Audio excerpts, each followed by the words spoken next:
बहुत बार क्या होता है ना, पेपर को ठीक से ना पढ़ने से, क्वेश्चन को ठीक से ना समझने से हमारी पता है बहुत सारी सिली मिस्टेक हो जाती है। पेपर के बाद बोलते हैं अरे सर सिली मिस्टेक हो गई। अरे भाई सिली को पहचान तो ले कि सिली में क्या है। कैलकुलेशन एरर था, क्वेश्चन को गलत पढ़ लिया था, किस कारण वो बेवकूफी हुई। सिली का मतलब क्या है, बेवकूफी कर दी। तो ये सिली, मैं बता रहा हूं, इसमें जो खास तौर पे सिली मिस्टेक्स वाला गेम है ना, इसकी हेल्प से, मतलब इसको अगर अवॉइड करते हो, कुछ तो होएंगी, कुछ तो होती ही है। फिर भी अगर आपका एक्यूरेसी लेवल 75% से कम है ना, इसका मतलब आपकी सिली मिस्टेक काफी ज्यादा है। 80 से 85% एक्यूरेसी इज गुड एक्यूरेसी। आप कैलकुलेट कर लेना कि आपका एक्यूरेसी लेवल क्या है। अगर आपका एक्यूरेसी लेवल 80% से कम है या 75 से कम है, फिर तो आपका एग्जाम में कुछ भी हो सकता है। अराउंड 70-75 तो होना ही चाहिए, यानी आप तुक्के बहुत मारते हो। तो आप एनालाइज कर लेना इस बात को कि आपका परसेंटेज कितना हो रहा है। मैं अपना बता रहा हूं ना, मेरा अराउंड 80% के आसपास रहता था एक्यूरेसी लेवल में जब मैं पढ़ता था। बाकी मेरे से ऑब्वियसली बेटर भी थे एक्यूरेसी लेवल, लेकिन इसीलिए मैं बेंचमार्किंग बता रहा हूं कि जब मेरा 80% के आसपास एक्यूरेसी लेवल था और मैं कितना अटेम्प्ट करता था, तब आईआईटी में ऐसे ऐसे हुआ था। तो आप क्या कर सकते हो।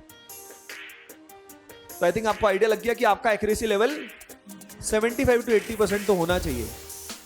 70 तो बेयर मिनिमम है। अगर आपका एक्यूरेसी लेवल इससे कम है, इसका मतलब सवाल आप ज्यादा अटेम्प्ट कर रहे हो अपनी औकात से। जितने आपके बस की है उतने ही कर लो ना भाई, जितने सही करने वाले हो, क्योंकि नेगेटिव हो जाएगा फिर फायदा क्या।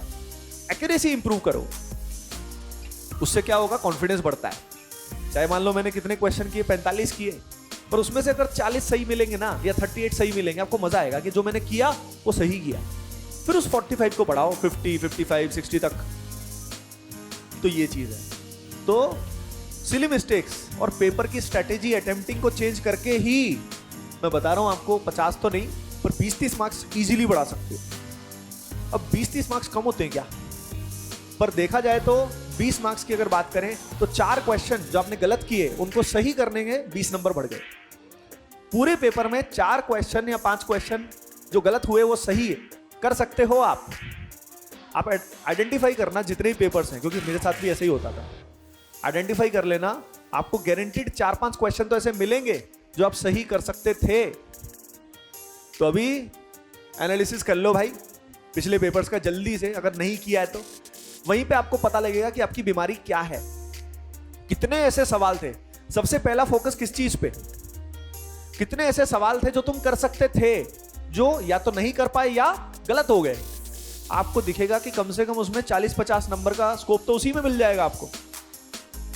लेकिन वो एक आइडियल कंडीशन होता है। एग्जाम लाइक एनवायरनमेंट में ऐसा लग जाएगा कि मैं अगली बार सारे सही करूंगा, लेकिन उसमें से कितने नंबर बढ़ेंगे, 10, 15, 20, पर एक बार 10, 15, 20 नंबर भी बढ़ते हैं ना, कॉन्फिडेंस आता है।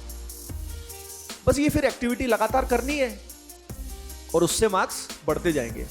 तो यानी इस समय इतनी सी बातें मेन है कि अपना माइंडसेट सही रखना बहुत जरूरी है, हेल्थ का ध्यान रखना है। माइंडसेट में अगेन बोलूंगा, जैसी आपकी संगति, जैसा आपको इंफॉर्मेशन मिलेगा वैसा ही आप बिहेव करोगे।